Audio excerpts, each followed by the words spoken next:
oh, I done done, oh, I done done, oh, I done done what you told me to do. This book is literally hot off the press. Elder Carly Town is the first person to get a copy other than me. She got her copy presented to her today when I arrived, because this is an anthology that numerous Gullah Geechees and members of the Gullah Geechee Sustainability Think Tank have contributed to. We've been working on this book for about the last 3 years that I've been collecting papers about who we be down young. WEBE Gullah Geechee. It's called Cultural Capital and Collaboration Anthology. One of the things that people often think about, and I ain't going to even tell it, I'm going to ask. When you hear the word capital, what comes to mind? Raise your hand. Money, assets. Assets land. And land. And someone said in the back? You said money. You said money. Any others? Power. Power. Any others? Place, right?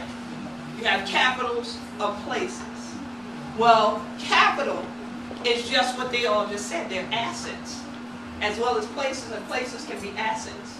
So when we say cultural capital, the people that we work with who are anthropologists, who are geographers, who are people who study other people, they often talk about cultural capital because they know it's an asset that can be leveraged in ways that do bring in money. But more often than not, with minority communities and indigenous communities, those assets of money don't go to the people who live the culture. More often, they're used again as a commodity like our ancestors were that brought us here in the first place. And Gullah Geechee is now being used as a commodity. That's why I said it's so important that you're here today, not because it's Black History Month, but because it is critical that people understand that Gullah Geechee culture is not some singing, dancing, entertaining commodity.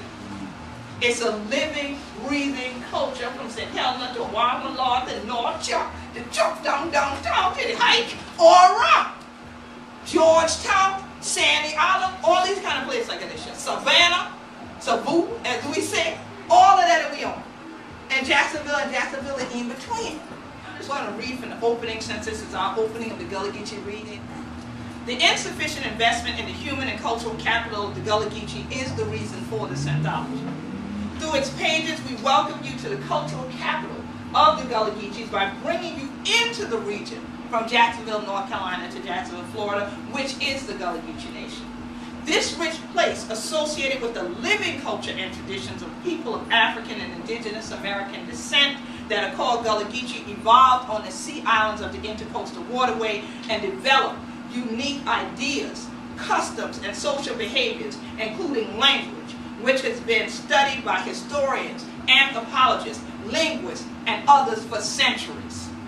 While their cultural capital has been exploited to not only initially build the infrastructure for what has become the United States of America, the community was taught to devalue who they were, linguistically and culturally.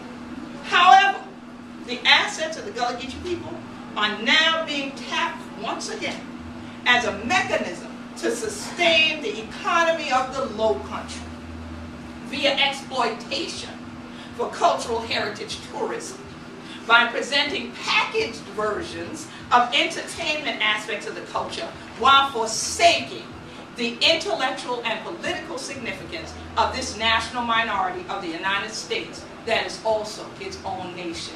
Those are the opening words in the anthology. If that don't get you to keep reading on, I can't do no more.